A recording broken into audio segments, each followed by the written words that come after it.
음.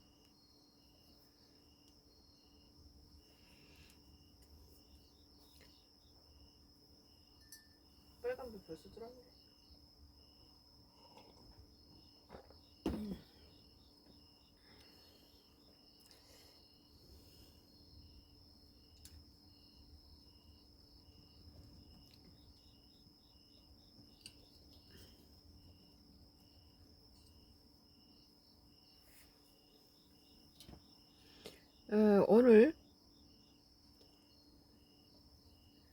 오늘 밈 미디어예요.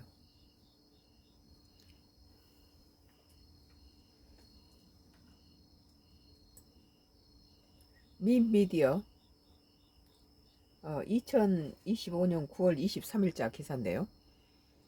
에, 밈 미디어 한국이 우크라이나보다 러시아를 택해야 하는 냉정한 이유라는 기사예요. 우리가 우크라에게 무기를 대주지 않지만은 인도적인 입장에서 경제적으로 돕고 있죠. 뭐 유엔에서는 가해자인 이 러시아 쪽에는 전범으로 취급하고 피해자인 우크라를 세계 여러 각국이 유엔이 돕고 있죠.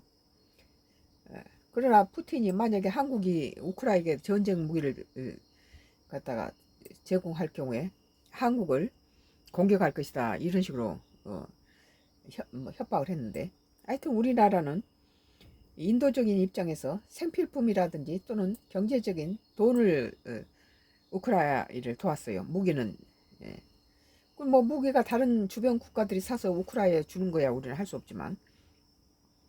그래서 오늘 민 미디어가 한국이 우크라이나보다 러시아를 택해야 하는 냉정한 이유에 대해서 우리 정부가 귀를 좀 기울여 봐야 될 것 같아요. 국익을 위해서는 푸틴과도 손잡아야 전문가의 냉혹한 조언. 우크라이나 전쟁이 장기화되면서 한국 외교 지형에도 묘한 파장이 일고 있다. 러시아가 북한과 군사협력을 강화하는 동시에 경제 파트너는 한국을 필요로 한다는 분석이 나오면서다. 쉽게 말해 안보는 북, 경제는 남이라는 이중 전략이 드러난 셈이다. 이 북한에서부터 무기라든지 총알 이런 것들을 공급하고, 그리고 또 이 러시아하고 우리 한반도는 경계선을 이루고 있죠. 연해주에서. 조 한번 통일연구원 선임연구위원은 최근 유튜브 채널 인터뷰에서 러시아는 군사적으로는 북한과 손을 잡고 경제적으로는 한국 같은 안정적인 파트너가 필요하다며 이른바 안보 경남 전략을 설명했다. 문제는 한국이다. 북한의 무기를 대는 러시아와 협력하면서도 국익을 챙길 수 있느냐는 딜레마다. 푸틴 대통령은 현재 신동방 정책을 밀어붙이고 있다. 푸틴이 뭐 중국이라든지 독일이라든지 유럽의 여러 나라나 일본이나 뭐 북한 다 있지만 경제 파트너로서는 한국이 가장 의리가 있고 가장 필요로 하다. 왜냐하면은 소련 땅에 전쟁이 일어나자 뭐 독일이라든지 중국이라든지 뭐 일본이나 전부 다 짐을 싸서 다 도망치게 바빴는데, 우리 이 한국만 마지막까지 끝까지 있어준 나라가 한국이라는 거죠. 그래서 중국은 협력자이자 경쟁자인 인도 생산 기반이 약해 신뢰하기 어렵다. 그래서 러시아 푸틴 대통령 현재 신동방 정책을 밀어붙이고 있다. 러시아 국동과 시베리아 지역의 자원, TSR, 시베리아 횡단 철도, 북극 항로를 통해서 새로운 활로를 열겠다는 것. 하지만 현실은 녹록지 않다. 중국은 협력자이자 경쟁자인 인도는 생산 기반이 약해서 신뢰가 어렵다. 결국 토모 건설 능력과 경제력을 갖춘 한국 같은 파트너가 필요하다는 게 전문가들의 진단이다. 그렇다면 한국이 얻을 수 있는 건 뭘까? 조 연구위원은 철도 카드를 강조했다. TSR과 TKR 한반도 종단 철도를 연결하면 부산에서 출발한 화물이 유럽까지 직통으로 갈 수 있다. 한국 물류 산업과 수출 구조에 혁명적 변화가 일어날 수 있다는 얘기다. 과거 노태우 정부의 북방 정책이 한국 경제에 숨통을 틔웠던 것처럼 이번에도 북방 루트가 미래의 성장의 동력이 될 수 있다는 전망이다.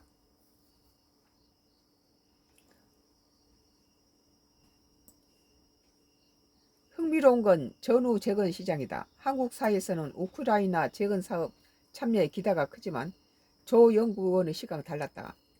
그런 유럽과 미국들이 우크라이나를 싹쓸이할 가능성이 크다며 오히려 러시아가 점령지와 자국 영토를 복구하는 과정에서 한국 기업의 역할이 더 커질 수 있다고 지적했다. 즉 지금은 우크라이나 올인보다는 러시아 재건 사업까지 눈을 넓혀야 한다는 것이다.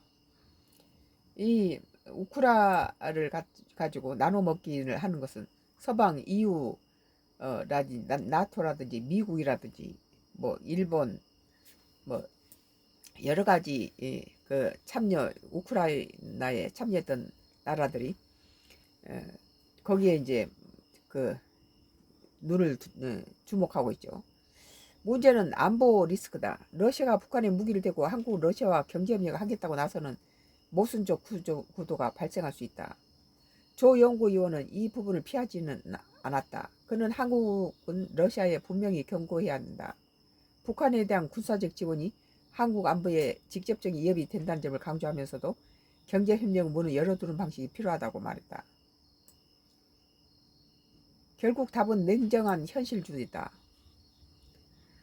그는 지금 동맹은 절대적인 시대가 아니다. 뭐 트럼프가 지금 뭐 동맹 우습게 알고 트럼프도 그러잖아요. 트럼프도 그 뭐 동맹보다도 미국 우선주의를 하고 동맹 뭐 자기 나라의 국익에 뭐 도움이 안 된다면 뭐 이번에 미국을 도우러 갔던 한국의 숙련된 기술자들 갖다가 뭐 FBI를 동원해가지고 트럼프가 미국을 도와주러 간 숙련공들 공장을 배터리 공장을 짓고 있는 미국에다가 우리 국민들 그 숙련공들을 갖다가 수갑을 채우고 포승줄을 묶어가지고 우리 국민은 아주 정말 그 광경 보고 기가 막혔어요. 저게 같은 동맹 미국이 자기 나라를 도와주러 간 한국 동맹한테다 저럴 수가 있는가. 정념이 다 떨어졌어요. 뭐 마스카니 뭐니 다 그런 플랜 다 집어쳐라. 한국이 러시아와 관계에서 어떤 선택을 하느냐에 따라서 앞으로 수십 년간의 안보와 경제 균형이 달라질 수 있다. 전쟁의 한가운데서 한국이 살 길을 찾을 수 있을지 그 해답은 차갑고 현실적인 계산에 놓여 있다. 그래서 나는 평소에 중국과 러시아하고 또는 북한하고 적대적인 너무 그렇게 거리를 두고 그러지 마라. 5천년 역사 속에 그들은 북한과도 잘 지내고 있잖아요. 오히려 동맹이라고 여겼던 미국이 우리 등을 치고 이런 상황에서 중국과 러시아의 문도 열어둬야 된다. 그런 생각이에요. 그리고 지금 그런 측면에서 볼 때는 내가 윤석열 대통령 쪽을 지지를 했는데 이 외교에서 미국에 엎어져서 했더니 결과는 뭡니까? 뭐 9배 한국은 무슨 중국과 일본 사이에 있는 항공모함이다. 그리고 한국은 뭐 현금 이출기다. 주한미군 주둔비 9배 내라. 이런 식으로 지금 나오는데 우리는 푸틴과 오히려 그 의리가 있는 것이 중국이라든지 러시아가 이 북한에 대해서 대하는 걸 보면 알 수 있죠. 한미일 세 나라의 관계보다 북한과 러시아, 중국 세 나라가 훨씬 더 단합돼 있다. 뭐 우리는 한일 관계도 내용적으로 보면 여러 가지 어려움이 들어있고 한미 관계도 더 그렇죠. 이번에 한국인 미국의 공장을 짓기 위해서 숙련공들을 300명을 갖다가 내리 체포하고 포승줄을 묶어가지고 개밥도 못한 그런 밥을 갖다가 일주일씩 먹이고 더러운 먼지투성이 담요를 주면서 그 바닥에서 자기 만들고 이런 것들 보면서 우리 한국 국민은 붕괴하지 않을 수 없어요. 아, 미국에 지금까지 엎어져 있는 거, 미국은 더 이상 형님 나라가 아니다. 뭐 주한미군 주둔비 안 올려주면 우린 철수할 거야 이런 식이 나오는데 이것이 무슨 혈맹이고 동맹입니까? 이것은 용병에 불과하죠. 오늘 민미디어 2025년도 9월 23일장 기사, 한국이 우크라이나보다 러시아를 택해야 하는 냉정한 이유에 대해서 썬가 크루스의 나의 정치 코멘트를 했어요. 상당히